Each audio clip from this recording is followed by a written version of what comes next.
আসসালামু আলাইকুম প্রিয় দর্শক, অত্যন্ত একটা বিচলিত হওয়ার মতো খবর। আমার কাছে অন্ততপক্ষে এটা বিচলিত হওয়ার মতো খবরই মনে হয়েছে। আমি জানি না এই খবর এই দেশের কেউ কেউ হয়তো উল্লসিতও হতে পারেন, কারণ সময় এখন অন্যরকম। নতুন হাওয়া বইতে শুরু করেছে। এই নতুন হাওয়ার যে চেহারাটা কি সেটা মাঝে মাঝে আমি বুঝতে পারি না। দেখুন, এই দেশটা স্বাধীন করেছে যে মুক্তিযোদ্ধারা। আপনাদের আওয়ামী লীগের শাসন নিয়ে আপনাদের আপত্তি থাকতে পারে, শেখ হাসিনার শাসন নিয়ে আপনার আপত্তি থাকতে পারে, আমারও আছে। আওয়ামী লীগের স্বাধীনতার পরবর্তী কর্মকাণ্ড, বঙ্গবন্ধু শেখ মুজিবুর রহমান যে শাসন চালিয়েছিলেন সেখানে ওনার অনেক ব্যর্থতা ছিল, সেটা নিয়ে আপনার সমালোচনা থাকতে পারে, আমারও আছে। আমিও মনে করি উনি ভালো শাসন চালাতে পারেননি, উনি ভালোভাবে দেশ চালাতে পারেননি, এটা আমিও মনে করি। কিন্তু তাই বলে মুক্তিযুদ্ধকে তো অস্বীকার করতে পারবেন না আপনি। আবার মুক্তিযোদ্ধার সন্তানদের পোষ্যদের কোটা নিয়ে আপত্তি আপনাদের মতো আমারও আছে। এটা নিয়ে আমি অনেক কথা বলেছি, অনেক প্রতিকূল অবস্থায় দাঁড়িয়ে কথা বলেছি। যখন কেউ না বলতো, পুরনো ভিডিওগুলো খুলে দেখেন, আমি বলেছি মুক্তিযোদ্ধাদের নাতিপুতিদের কোটা থাকা উচিত নয়। আমি বহুবার বলেছি, বলে আমি বিপদে পড়েছি, কিন্তু বলেছি কারণ আমার কাছে এটা বলাটা নৈতিক মনে হয়েছে। আজ কি হচ্ছে? তাই বলে কি আপনি মুক্তিযোদ্ধাকে অসম্মান করবেন? এটা কি হলো? আর যিনি আপনি অসম্মান করছেন, আপনি কে? কি পরিচয় আপনার? কি যোগ্যতা আপনার? আমি এই আলোচনায় পরে আসছি, আগে ঘটনাটা একটু বলে নিই কেন আমি এই কথাগুলো বললাম। কুমিল্লার 14 গ্রামে রবিবার দিন, গতকালকে আর কি, একজন বীর মুক্তিযোদ্ধা, উনি খেতাবপ্রাপ্ত মুক্তিযোদ্ধা, বীর প্রতীক উনি, ওনার নাম হলো আব্দুল হাই কানু। উনি 14 গ্রামের বাতিশা ইউনিয়নের লুদিয়ারা গ্রামের বাসিন্দা।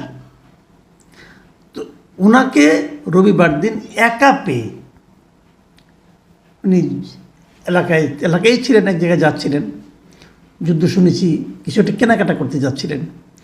একা পেয়ে 10-12 জন লোক তার গলায় জুতার মালা পরিয়ে দেয় এবং সেটা তারা ভিডিও করে সেটা তারা ফেসবুকে ছেড়ে দেয়। প্রায় একই জায়গায় আমি কয়েকটা ভিডিও দেখেছি, একটা জায়গায় 1 মিনিট 46 সেকেন্ডের একটা ভিডিও, আবার আরেক জায়গায় দেখলাম যে এমনি 56 সেকেন্ডের একটা ভিডিও, 1 মিনিটের কম, বিভিন্ন রকম ভিডিও। এবং সেই ভিডিওতে কি দেখা যায়? দেখা যায় যে কয়েকজন যুবক, একজন মধ্যবয়সী ব্যক্তি সহ এই বীর মুক্তিযোদ্ধা আব্দুল হাই কানুকে ধরে আনেন। লাল কোটি ও পাঞ্জাবি পরা এই মুক্তিযোদ্ধার গলায় তখন তারা জুতার মালা পরিয়ে দেন। এ সময় এক পাশ থেকে একজন বলছেন তাকে বাড়ি থেকে বের হয়ে যেতে, অপরজন বলছেন কুমিল্লা থেকেই বের হয়ে যেতে। এবং এই সময় এই মুক্তিযোদ্ধা বলেন, আমরা এত বছর বাড়িতে থাকতে পেরেছি। এ সময় আরেকজন বলেন, আপনি পুরো গ্রামের মানুষের কাছে মাপ চাইতে পারবেন? এ সময় তুমি হাত জোর করে সবার কাছে মাপ চান।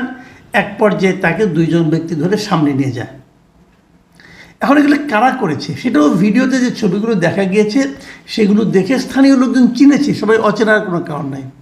এবং একাধিক লোক যেগুলো বলেছে সেগুলো হলো এই কাজগুলো করেছে স্থানীয় জামাত সমর্থক প্রবাসী আবুল হাসেম, এবং তার নেতৃত্বে আরও ছিল ওহিদ, রাসেল, পলাশসহ 10-12 জন ব্যক্তি।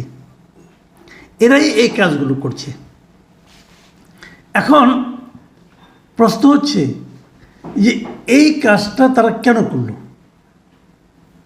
তারা কি কেবল আব্দুল হাই কানুকে অপমান করতে চেয়েছেন, নাকি তাদের মুক্তিযুদ্ধের বিষয়ে ব্যাপক ক্ষোভ আছে, যে ক্ষোভের বহিঃপ্রকাশ তারা হাতের কাছে একজন মুক্তিযোদ্ধাকে পেয়ে করেছেন? সবাই বলেছেন এই লোকগুলো জামাতের সমর্থক, এবং আপনারা সবাই জানেন 14 গ্রাম জামাত অধ্যুষিত একটা এলাকা। এখানে সবসময় জামাতের সঙ্গে আওয়ামী লীগের একটা কম্পিটিশন হয় নির্বাচনের সময়। বিএনপির এখানে কোনো পাত্তা খুব একটা নাই।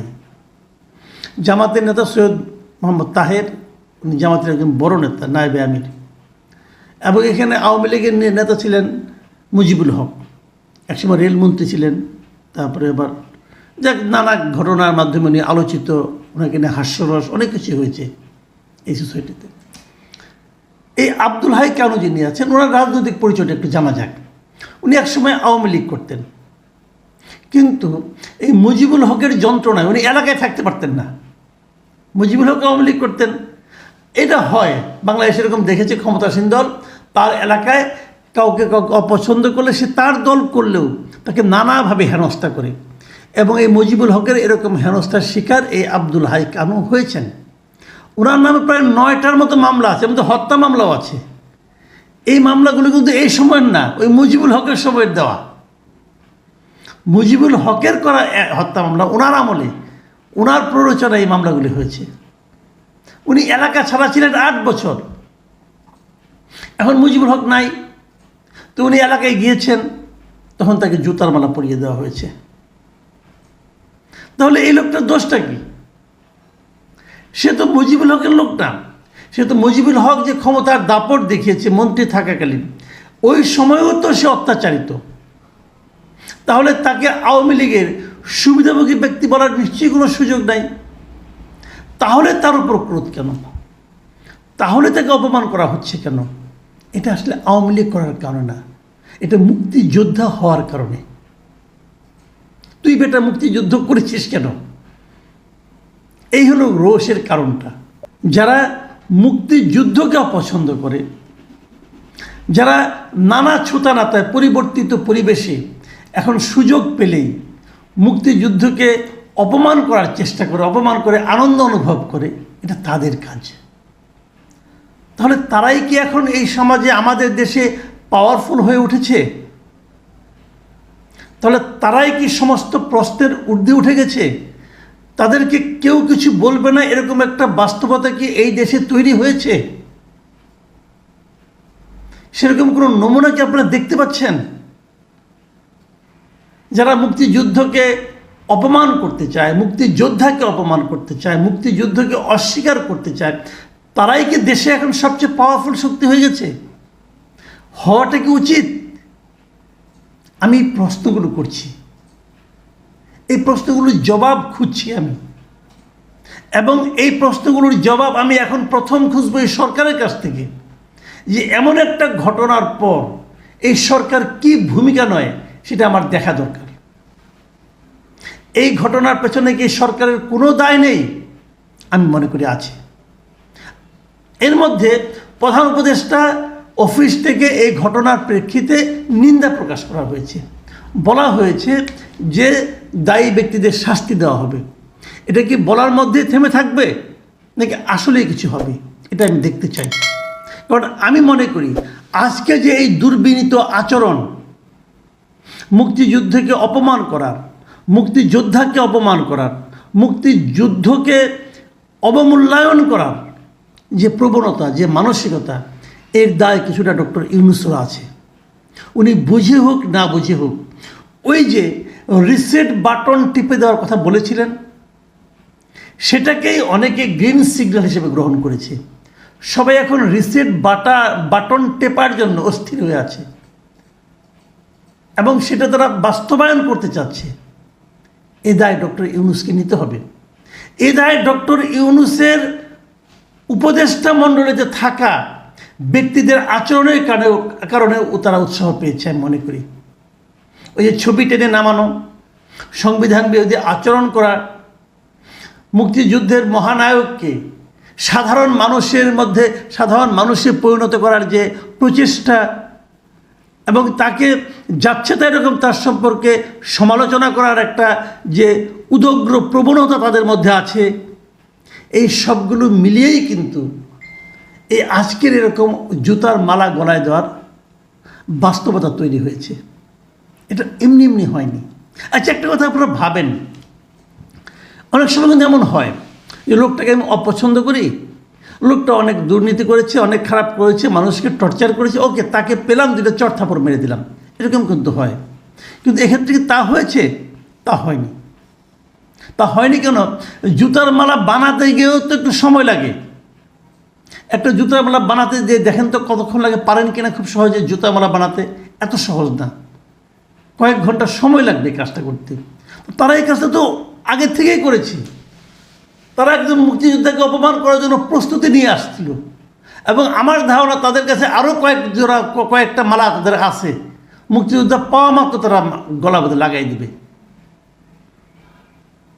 এই লোকগুলো স্বাধীনতা বিরোধী, এই লোকগুলি রাষ্ট্রদ্রোহী আচরণ করেছে। এইভাবে কি তাদের বিচার হবে? লোকজন বলেছে তারা জামাত সমর্থক। জামায়াতের উপজেলা আমির যিনি আছেন মোহাম্মদ মাহফুজুর রহমান, তিনি বলেছেন এই ঘটনার সাথে স্থানীয় জামাতের কোনো সম্পৃক্ততা নাই। প্রবাসী আবুল হাশেম আমাদের দলের কেউ না, তবে সমর্থক কিংবা অনুসারী হলেও হতে পারে। এই যে দলের কেউ না, সমর্থক বা অনুসারী হলেও হতে পারে, সমর্থক বা অনুসারী হলেও হতে পারে বললেন কেন? তার মানে উনি তাকে ভালোভাবে চেনেন, এখন দায় এড়াতে চাইছেন। লোকজন তো জানে ভাই এরা কারা, এলাকার লোকজন জানে না। আপনি সাংবাদিকদের কি বললেন না বললেন তাদের কিছু যায় আসে না। এই সরকার, আগের সরকার পতনের পর নতুন সরকার আসার সময় আমি বিভিন্ন সময় দেখেছি জামাতে ইসলামকে খুবই সংযত আচরণ করতে, আমি দেখেছি, আমি অস্বীকার করব না এটা। কিন্তু তারপরেও সবসময় সব জায়গার মধ্যে কন্ট্রোল রাখা যাচ্ছে না। এর দায়ভার কিন্তু জামাতকেই বহন করতে হবে আমি মনে করি। সাধারণ মানুষের মন যদি একবার উঠে যায় না, ঝামেলা পড়ে যাবেন ভাই। সবশেষে আমি যে কথাটা বলবো, স্বরাষ্ট্র বিষয়ক উপদেষ্টা উনিও বলেছেন বিচার হবে। আমরা সেই বিচারটা দ্রুততার সঙ্গে দেখতে চাই। আমরা সেই ব্যক্তিগুলিকে গ্রেফতার করা হয়েছে, বিচারের আওতায় আনা হয়েছে সেটা দেখতে চাই। এবং আমরা আরও দেখতে চাই সারা দেশে মুক্তিযোদ্ধাদের যেন অসম্মান করার কেউ প্রচেষ্টা না করে। মাথায় রাখতে হবে এ দেশটা রাজাকারদের দেশ নয়, এটা মুক্তিযোদ্ধাদের দেশ, এটা মনে রাখতে হবে। এদেশে যদি কেউ সেকেন্ড ক্লাস সিটিজেন হয়ে থাকে, রাজাকাররা হবে, মুক্তিযোদ্ধারা নন। সেদিন বিশ্ববিদ্যালয়ের রাতের বেলা একটা স্লোগান নিয়ে আলোচনা উঠেছিল। সে আলোচনাটা কী ছিল? তুমি কে, আমি কে, রাজাকার রাজাকার। এটা আওয়ামী লীগের লোকজন প্রচার করার চেষ্টা করেছিল। এর পেছনে আরেকটা শব্দ উচ্চারিত হয়েছিল স্লোগানে, সেটা হলো যে কে বলেছে স্বৈরাচার স্বৈরাচার। পরেরটুকু তারা প্রচার করেনি। যদি পরেরটুকু না থাকতো এই স্লোগানটা কেউ গ্রহণ করতো না। এবং যদি ওই সময়ে শেখ হাসিনা ওই ধরনের কথা না বলতেন, রাজাকারের বাচ্চা এটসেট্রা এটসেট্রা, তাহলেও এটা এরকমভাবে কিন্তু পেত না। তার মানে ওই জন্য স্লোগান উচ্চারিত হয়েছিল বলে এটা মনে করার কোনো কারণ নাই যে রাজাকার হওয়ার মধ্যে, নিজেকে রাজাকার হিসেবে পরিচয় দেওয়ার মাধ্যমে সম্মানিত হওয়ার কোনো সুযোগ আছে। এদেশে আমার বিবেচনায় একটা মাত্র গোষ্ঠী নিজেদেরকে রাজাকার পরিচয়ে পরিচিত করে সম্মানিত হতে চান, আর কেউ না। কাজেই সে ব্যাপারে আমাদেরকে সতর্ক থাকতে হবে। আওয়ামী লীগ কী করেছে তার শাস্তি আওয়ামী লীগ পাবে, বিএনপি কী করেছে তার শাস্তি অথবা পুরস্কার বিএনপি পাবে, জামাত কী করেছে তার শাস্তি অথবা পুরস্কার জামাত পাবে। কিন্তু একটা কথা মাথায় রাখতে হবে, সকল বিতর্কের ঊর্ধ্বে আমাদের মুক্তিযুদ্ধ এবং আমাদের মুক্তিযোদ্ধারা। তারা যদি ব্যক্তিগতভাবে কোনো অন্যায় করে থাকে অবশ্যই তার বিচার হবে। এই ভদ্রলোক, এই যে আব্দুল হাই কারুন সাহেব, উনি যদি কোনো অন্যায় করে থাকেন অবশ্যই তাকে বিচারের সুপর্দ করতে হবে। কিন্তু সেই বিচারের দায়িত্ব এই জামাত সমর্থক অথবা জামাতের কর্মী অথবা যিনি জামাতের সমর্থক হলেও হতে পারেন তাকে দেওয়া হয় নাই ভাই। আপনি যেই হন না কেন, বিচার করার অধিকার আপনাকে দেওয়া হয় নাই। প্রিয় দর্শক, এখন এই পর্যন্তই। আল্লাহ হাফিজ।